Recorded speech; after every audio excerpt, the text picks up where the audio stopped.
जय श्री राम आदरणीय मित्रों, कैसे हैं आप? मैं लक्ष्मीपुत्र डॉक्टर कुमार गणेश जयपुर बीकानेर से प्रणाम।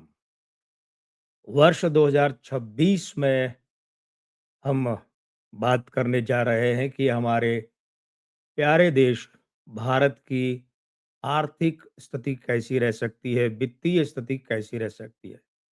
यानी कि अर्थ और वित्त, ये 2 क्षेत्र क्या कमाल करेंगे, क्या धमाल करेंगे और वाक़ई कमाल करेंगे भी, धमाल करेंगे भी या कि नहीं?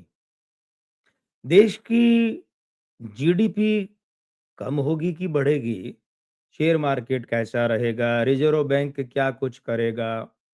सोने-चांदी की बात भी कर लेते हैं। तो पहली बात, वो हमारे सबके लिए तसल्ली बख्श, सुकून देने वाली रह सकती है और वो एक विकास की दर बढ़ सकती है,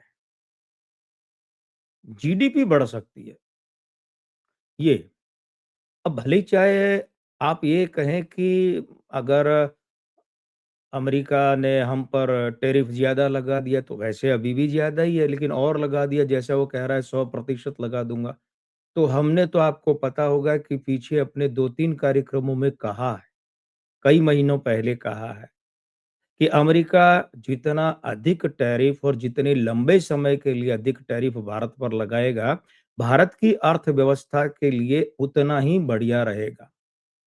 ये विरोधाभासी बात लग सकती है लेकिन है नहीं और अब तक सिद्ध भी हुआ और आगे भी होगा। तो इसलिए भले ही चाहे अमेरिका हम पर टैरिफ बढ़ाए, चाहे लंबे समय तक रखे, लेकिन वर्ष 2026 में हमारे देश की विकास की दर बढ़ती हुई हमें दिख रही है। शेयर बाजार को 2-4 झटके लग सकते हैं इस वर्ष। लेकिन इन 2-4 झटकों के बाद भी शेयर बाजार कुल मिलाकर उठाव की ओर रहेगा, बढ़ता रहेगा। उसका जो स्कोर है, ग्राफ है, अंक है, जिसको आप कहते हैं सूचकांक, सही-सही शब्द शेयर बाजार की शब्दावली में कहें तो क्या होगा? सूचकांक वो बढ़ सकता है। अब ये जो बजट अभी आने वाला है, तो इस बजट के प्रावधान निवेशकों को आकर्षित कर सकते हैं। फिलहाल हम केंद्रीय बजट की बात कर रहे हैं, तो नरेंद्र मोदी सरकार ऐसा बजट ला सकती है या बजट में ऐसे प्रावधान कर सकती है कि जो निवेश करने वालों के लिए आकर्षण का केंद्र बने और वे दौड़े-दौड़े आएँ और निवेश करें। इसमें विदेशी निवेशकों की बात हम विशेष रूप से उल्लेखित करना चाहेंगे। जहाँ तक रिज़र्व बैंक की बात है, तो इस वर्ष रिज़र्व बैंक के प्रावधान ऐसे रह सकते हैं कि जिससे आर्थिक क्षेत्र, वित्तीय क्षेत्र को संबल मिले। भले ही वो रेपो रेट की बात हो या दूसरी बातें हो, लेकिन रिज़र्व बैंक ऐसे कदम उठा सकता है कि जिससे हमारे उद्योग जगत को, आर्थिक जगत को, वित्तीय जगत को ताकत मिलेगी और ये मजबूत होने की ओर बढ़ेंगे। उद्योग जगत की जब बात आ गई है, तो कुछ उद्योगपतियों के बारे में भी बात कर ली जाए।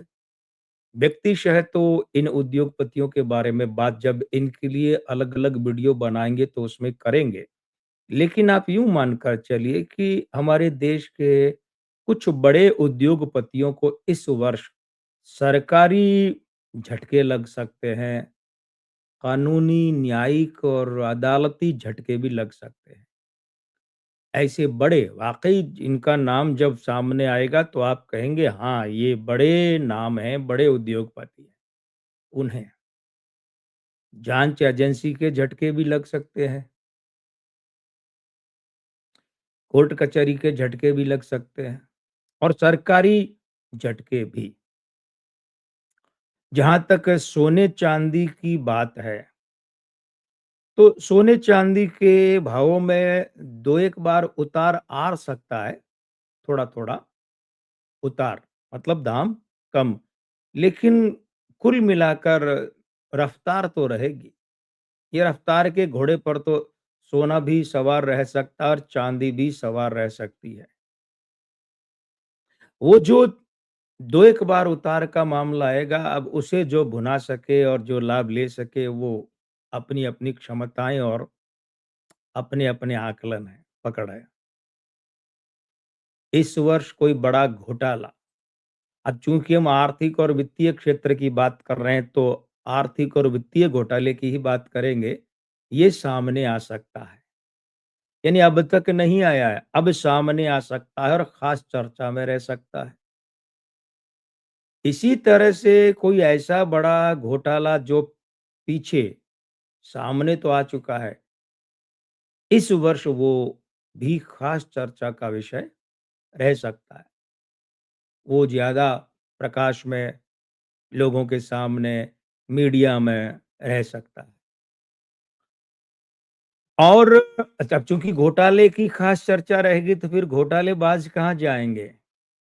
ये भी तो घोटालों के साथ घोटालेबाज़ जुड़े, चोली दामन का साथ है ना ये तो। और घोटालेबाज़ घोटाला करते हैं तो दोनों जुड़े।